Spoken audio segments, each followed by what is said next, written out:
Hi, I've been a lurker here for years, reading stories of people picking up the pieces of their lives, never thinking I'd be one of them. It's taken me 2 years to get to a place where I can finally tell this without my hands shaking. Andrew, 34 male, and I, 32 female, were high school sweethearts. For 10 years, I was the perfect wife. When he was struggling to finish his degree, I worked 2 jobs to keep us afloat.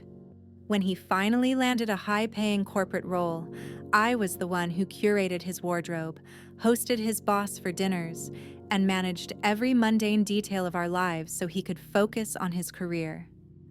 I thought we were a team. I thought we were building an empire.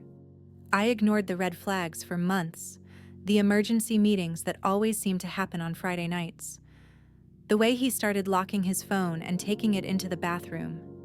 The way he'd pick fights over tiny things, like the dinner being 5 minutes late, just so he could storm out of the house and stay out until 2 a.m. I told myself I was being insecure. I told myself he was just stressed.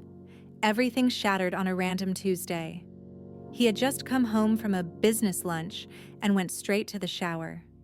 He left his phone on the kitchen island, something he hadn't done in months. Then, it buzzed. "Are you home yet? I miss your arms around me. See you tomorrow at our spot. Don't let the roommate suspect anything." The roommate. That was me. 10 years of sacrifice, and I had been downgraded to a roommate in his mind. The air left the room. When he stepped out of the bathroom, smelling like expensive soap and betrayal, I didn't scream. I just held the phone up. His reaction was a masterclass in gaslighting. First, he went pale. Then, he turned it on me. "Why are you snooping, Ellen? Is this how little you trust me? You're suffocating me. Mia is just a colleague who's going through a hard time, and we were joking around." I asked him if he also joked around with his arms around her. He went silent. Then he tried the pity card. "I only did it because you've been so distant lately. You've let yourself go. You're always tired." In that moment, something inside me didn't just break. It died. The version of me that lived for his approval was gone. I told him he had 30 minutes to pack a bag. He laughed, thinking I was bluffing. When I started throwing his designer suits onto the lawn in the pouring rain, he realized I wasn't. The first 6 months were a blur of grief. I stayed in bed for days. I felt like a failure. I'd look at the empty side of the bed and wonder what Mia had that I didn't. I lost weight. I stopped seeing friends. I was a ghost. But then I found an old box of my art supplies in the attic. Supplies Andrew had told me to put away because they made the house look cluttered. I started to paint. At first, it was just angry, black strokes. I painted the betrayal. I painted the coldness. I painted the roommate. I joined a local art community and started therapy. My therapist told me something that changed my life. His cheating wasn't a reflection of your worth.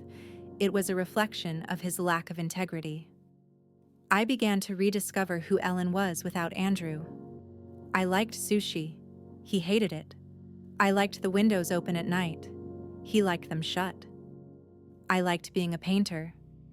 I started a series of paintings based on the Japanese art of kintsugi, where you fix broken pottery with gold. I realized that my scars weren't something to hide. They were the most expensive parts of me. A year ago, I had my first solo gallery show. I was standing near my favorite piece, a massive canvas of a woman emerging from a cracked shell, when a man named Mark approached me. He didn't ask about the price. He asked about the inspiration. Mark is a carpenter. He understands how to build things that last. He's the kind of man who makes me feel seen, not just useful. The full circle moment happened last week. I was at a coffee shop when I saw Andrew. He looked diminished. His hair was thinning, his suit was wrinkled, and he looked genuinely miserable. He saw me, and his eyes lit up. He actually had the audacity to come over and ask if we could talk about the past. He told me Mia was a mistake, that she was too demanding, and that he realized nobody looked after him the way I did. I looked at him, this man who used to be my entire world, and I felt absolutely nothing. No anger, no longing, just a mild sense of boredom. I said, "Andrew, I want to thank you." He looked confused, maybe even hopeful. "For what? Forgiving me?" "No," I replied. "For cheating.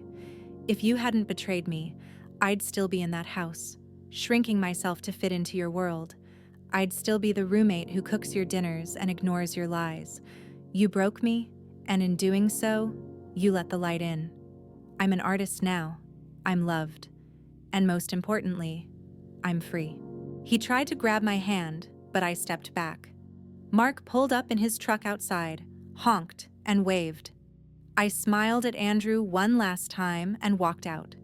So, to anyone sitting in a dark room right now, holding a phone that just delivered the worst news of your life, it hurts.